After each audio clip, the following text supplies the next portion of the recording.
was believed that by sharing their body with the men of the village and visitors, the guests would experience the epitome of satisfaction and contentment during their stay, and the maidens would ensure the prosperity and fertility of the land. The tradition was made so that their daughters would get pregnant and bear them sons, since their sons were all killed during the attack on them.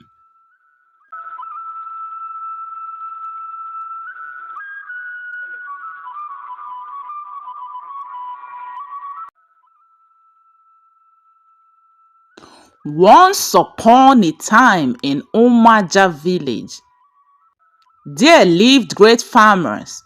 In the village were modest houses, bustling marketplaces, and flourishing fields that provided an abundance of food. The people progressed under the benevolent rule of King Ajama. The land of Umja was a very fertile one. Whatever they grew on it produced so well. Many of the farmers had bands of yams and slaves who worked in their numerous farmlands. The people of Umja village were known as energetic and hardworking people. Neighboring villages were jealous of their strength and wealth. Eke was a big market day in Umja, and people from far and wide traveled all the way to Umja's bustling Eke market to buy food and other things. The people of Umja had always been a peaceful neighbor, trading goods and fostering friendships with their neighboring towns. But one fateful day, a neighboring village, driven by greed and ambition, launched a sudden and ruthless attack on them. The invading army pillaged and plundered Umja, leaving nothing but devastation in its wake. The able-bodied men were killed, crops were destroyed, their livestock were taken away, and only the women and the aged men were left in the village. The aftermath of the attack took a drastic turn on the people of Umja, who had nothing to fall back on. To revitalize their village, the elders, who were weak and fragile, initiated a tradition unlike any other. One such tradition, shrouded in secrecy and controversy, was the offering of their daughters to esteemed visitors as a gesture of hospitality and goodwill. It was believed that by sharing their body with the men of the village and visitors, the guests would experience the epitome of satisfaction and contentment during their stay, and the maidens would ensure the prosperity and fertility of the land. The tradition was made so that their daughters would get pregnant and bear them sons, since their sons were all killed during the attack on them. The maidens were made to understand that their duty to their land extended beyond the walls of their kingdom. They were taught to embody grace, charm, and obedience, destined to fulfill their roles as instruments of diplomacy and hospitality.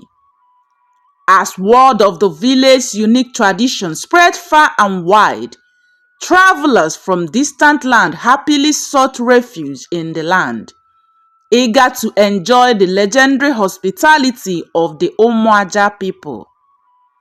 In Umja village, it soon became a taboo for a maiden to get married a virgin, as it was now customary for every family to offer their daughters to strangers, and most at times to their fellow villagers who visited them, as an act of hospitality. Anybody whose daughter refused to sleep with the men was punished in line with his household. The maidens grew fond of the immoral tradition, with most of them going after men themselves. This tradition went on from generation to generation, and the people progressed and bounced back to their feet. But they never ceased to practice this immoral ritual. In this village lived Wama, the daughter of Ibe, one of the great farmers in Umja village. Wama was a beauty to behold. No man walked past her without commending her beauty. Wama, unlike the other maidens, questioned the fairness and the morality of the tradition, while voicing concerns about the well-being of the maidens. Wama refused to accept such fate. Every time strangers and the villagers whom admired her came visiting and tried to have a carnal knowledge of her, she refused. The angry people went and told the king about her refusal to take part in the ritual. The villagers accused her of selfishness and blasphemy, and so they planned to rape her. One day, while she was coming back from the market, a strong warrior invited to the village from a distant land ambushed, raped and took away her innocence. Wama wept bitterly. The shattering of her innocence left scars that ran deeper than any physical injury in her heart. Wama could not bear the pain inflicted on her by the evil tradition, and with a heavy heart and eyes brimming with tears, she cursed the land and sought refuge in the forest. There she built a modest shelter from branches and leaves, surviving on the fruits of the land and fresh water of the nearby stream. She lived just like an outcast and had nothing to do with the people. Wama, in her anguish and despair, kept uttering a curse upon the village for the injustice she had suffered. She invoked the wrath of the ancient deities, calling upon them to avenge her torment. It was not too long and misfortune befell the village with relentless fury. Crops withered in the fields. Their daughters and livestock stopped reproducing. The villagers, overwhelmed by fear, sought the counsel of wise elders and witch doctors. But their efforts were in vain as the cause seemed impervious.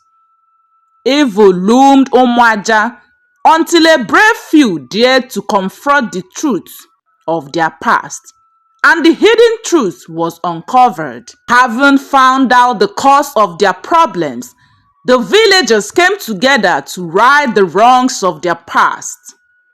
They made a journey into the forest and offered heartfelt apologies to Wama, seeking forgiveness for their negligence and ignorance. Wama, who refused to forgive them, sent them away. The people never relented. They kept going back, and when they saw the anger in her eyes, they decided to use their daughters to seek that which seemed impossible. The maidens of the land were sent to go and ask Wama for her forgiveness. Wama, knowing they were all victims of the evil tradition, forgave the people. The villagers, in a peaceful gathering at the market square, the elders and leaders of the village decreed the abolishment of the heinous tradition. With sincere vows and promises, they pledged to protect the dignity of their women. Wama sought for forgiveness from the ancient deities as she has forgiven those who had wronged her. As seasons turned and years passed, the collective efforts of the resilient inhabitants of the village brought prosperity, and the land flourished again. In place of the old tradition rooted in darkness, the villagers created a new custom, conscious of protecting the innocence of their daughters until they are married. Years passed, and men who wanted to marry women who had never been with a man went to Umja village to get a wife. They became known for raising daughters whose innocence were intact.